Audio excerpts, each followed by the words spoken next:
actually going to share a brief testimony about my life. I'd like to thank Charlene and Eric for their help, as well as Emily Lowe. I really appreciate everything they did to help me think through these things.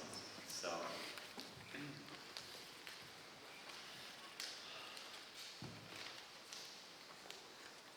it's a cold day in January of this year, and I am returning to the quad after a day of classes and working on my thesis. The snow is falling, no surprise there.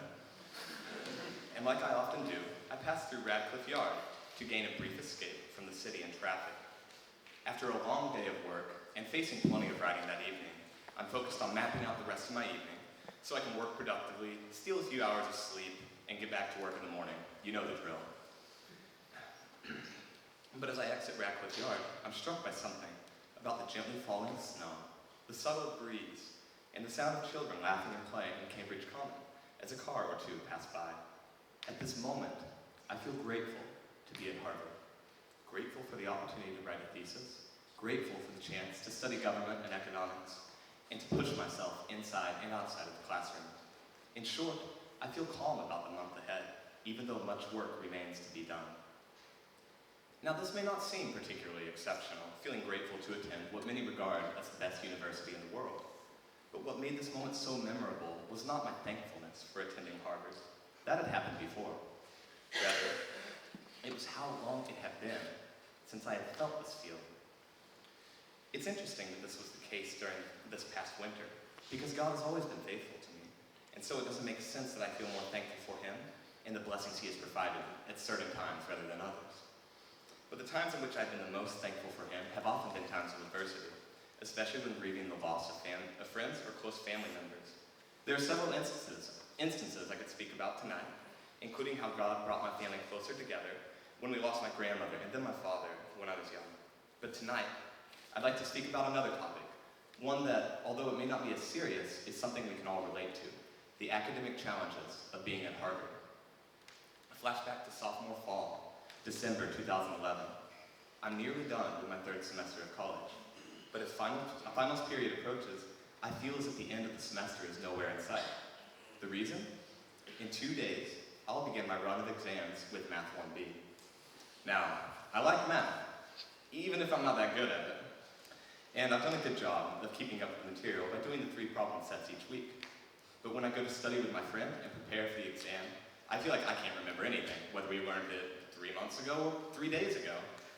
At the same time, she's on top of the material. She knows exactly what she's doing.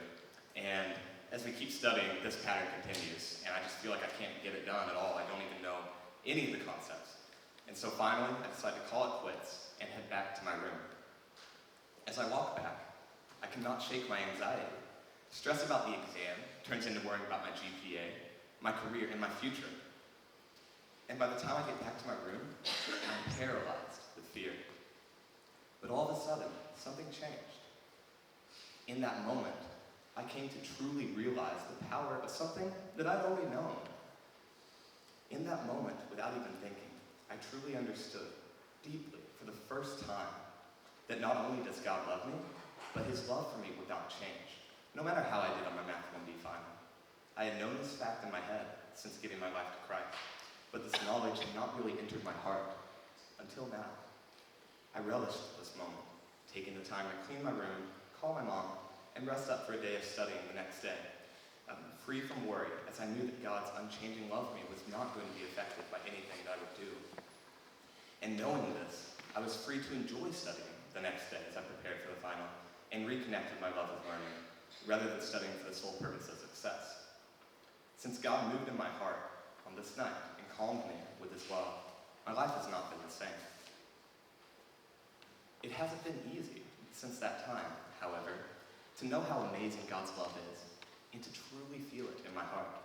I'm still vulnerable to the stress of papers and exams, and difficulties with friends and family in particular can leave me feeling upset at God, questioning His goodness.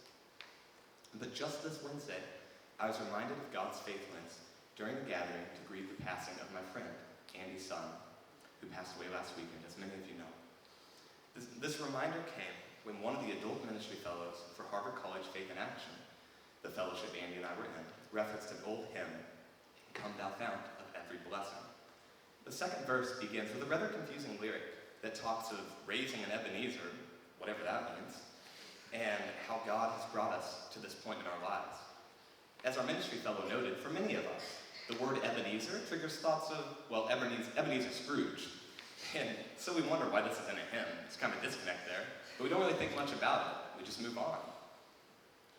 But this lyric is perhaps the most meaningful in the song. The Old Testament describes how when God provided for the Israelites, they would often build an Ebenezer, a monument of stones to commemorate his faithfulness, so that they would not forget his love and his care for them. And when I heard this, I realized that, for me, my Math 1B final is my Ebenezer.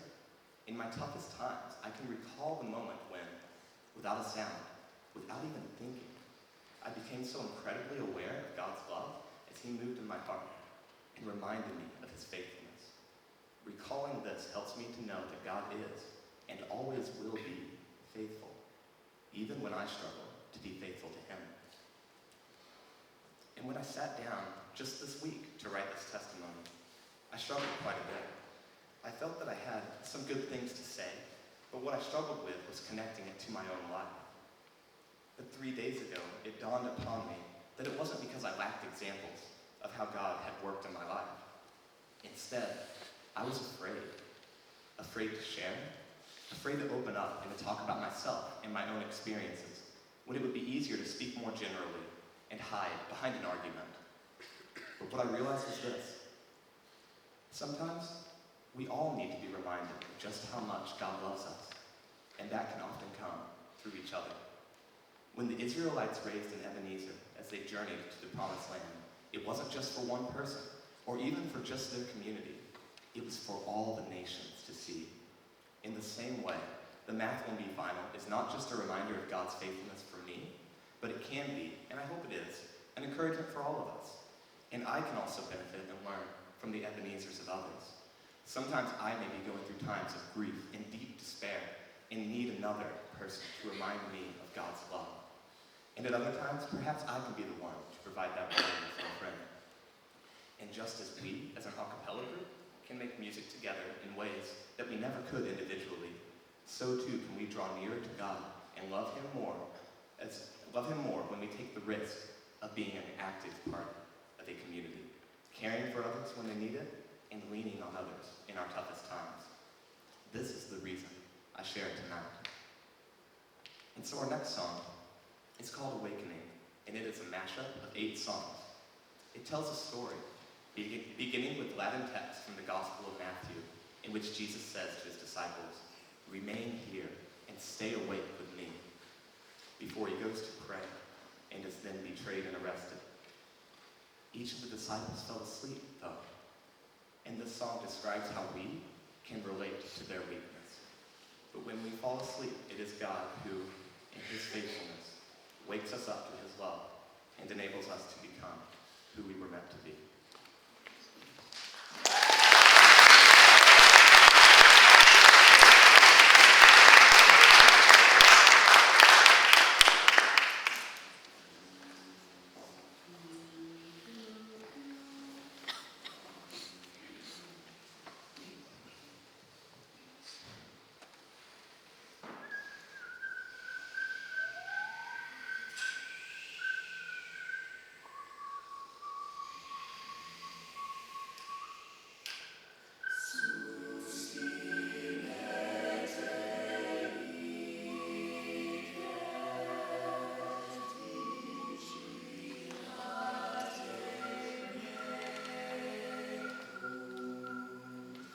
When she was just a girl, she expected the world, but it flew away from her reach. Now the bullets catch in her teeth. When she was just a girl,